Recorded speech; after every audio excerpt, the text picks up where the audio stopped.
Happy Wednesday. Now, if you guys caught my teaser earlier today, first of all, I have really bad allergies, so I apologize for how I sound. I know it sounds awful. But if you caught my teaser earlier, I want to first start by saying that this is not to elicit fear. Believe in education, not scare tactics. But it is, it can be detrimental. So it is something that's really, really important to go over.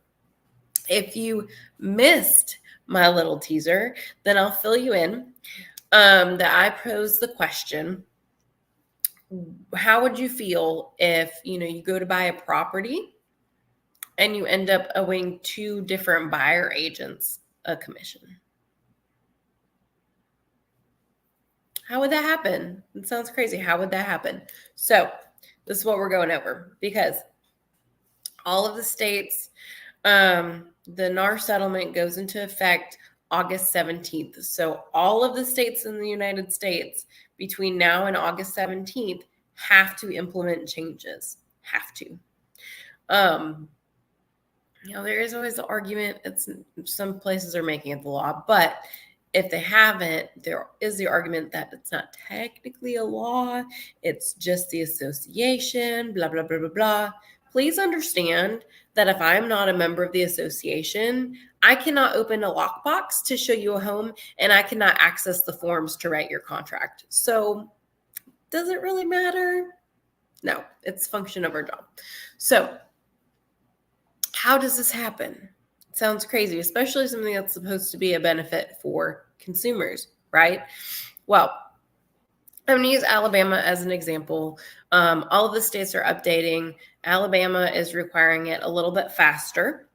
And then my brokerage there also has more people and people that have been doing it a while. And so there's been a lot more discussion versus our firm here in Tennessee and Georgia, where it's me and my partner and some newer agents who are really kind of benefiting because they have not navigated another way. So they're just learning it this way, and it's normal. So anyway, I digress. How can it happen where you owe two agents? So if you're not familiar, part of the settlement agreement is that we are required to get some form of agency or non-agency agreement signed before you step foot in a house. Now, if we fail to do this, not only is it really high fines, like the minimum is $500 and it can go up to, I think it was $15,000, but they can also revoke our access to the MLS. So this is really, really important that we follow. And it is not because we don't trust you or we want to tie you into agreement. We are required. Having said that, I did specify an agency agreement or a non-agreement. You can also sign a form stating that you are not in any sort of agency and representation, but the agent is still owed compensation. So if you do it that way, say, we're going to run it the way most people have done real estate, at least the whole time I've been in it, right? So you're kind of thinking about moving. Maybe you want to buy a house. Not quite there yet. You haven't really felt out who you want to work with. But oh my gosh, the cutest house ever just popped up on Zillow and you really want to see it. So you click the button to contact agent. That does not send you to a listing agent, by the way. It sends you to an agent who pays for your call. So you're going to get random agent Joe. And you're talking to Joe, and Joe's like, yeah, sure. I can show you the house, but I have to have an agreement signed. And you're like, whoa, Joe, I don't know you. I'm really not comfortable signing an agreement with you as my agent. And he goes, that's okay. The state has thought of that. And so there's this form that we can complete that just says, I'm going to show you the house. And, if you decide to buy the house, what you'll owe me for showing you the home. It does not create agency, right? Cool. So you go look at this house with Joe, and through the duration of it, you confirm that you don't think Joe's the best agent and you really don't want to work with him. And so then you kind of work backwards, and you go and find who you want as your buyer's agent, right? And then and we'll just say Susie, you and Susie decide you're a great match. She's been doing it a while. She explained the forms really well and the process. You feel comfortable and you sign your buyer's agency agreement with Susie, right? No harm, no foul. Now, Susie shows you like 4 other houses. You like them. None of them compare to that first house. And guess what? That first house is still on the market. So you go, you know what, Susie? There's this house I just really, really liked, and I'd like to put an offer in on it. Cool. Well, unless you have a copy of everything and you have your dates in check, which, by the way, that's why you hire an agent, because we do that for you. Unless you have all of that stuff, you probably don't remember that form that you signed with Joe or what it said or when it expires, right? So you go and you put an offer in on this house with Susie.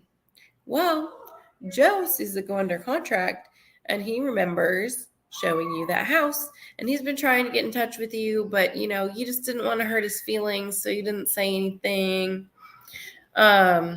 Cool. Well, you go and you close the house. Seller wouldn't give you anything towards your buyer's agent, so you're paying Susie out of pocket along with your closing costs, along with your down payment. And then Joe looks up the tax records after you close and sees that it was you. And guess what? Joe's agreement is still in place as well. That because he showed you that property, he has a right to collect a commission on it, just that one property.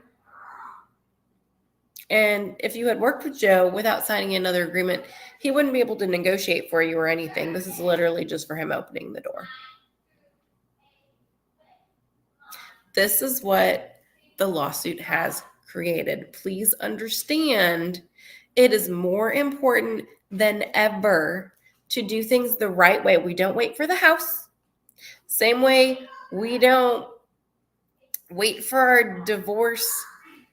If you're getting a divorce, you don't wait for your divorce court date to figure out who your lawyer is going to be, right?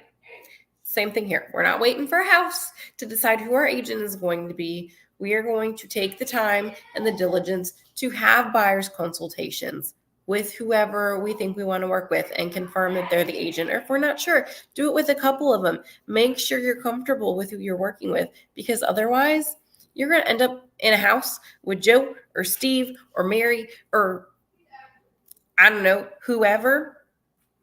And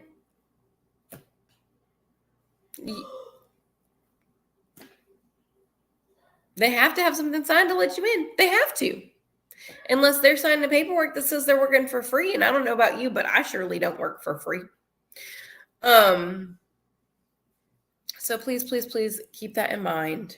If you guys have questions on paperwork, obviously I don't do all 50 states. I'm only licensed in 3, but if it's Tennessee, Georgia, Alabama, and you want to know the process and you want to know the forms, whether you work with me or not, I will walk you through them. Let's do it. But if you are considering a move, I would say really in the next 2 years, this is something that I want you to start thinking about and figuring out who you want to work with. If you don't know what questions to ask, I'm happy to help with that too. Just please, please, please, please do not get upset at the real estate agents who won't let you in a house without signing paperwork, because it is their job on the line. They don't have a choice. We have to. Some attorney thought that this would be better for everyone, and so it's what we're doing now. It's what we're doing. So I'm just telling you, do your homework up front, because we have to. So I wish it was better news, but yeah, want to make sure you guys stay informed. As there's new things coming down the pike, we'll continue to go over them, and I hope you all have a great Wednesday, and I'll see you next week.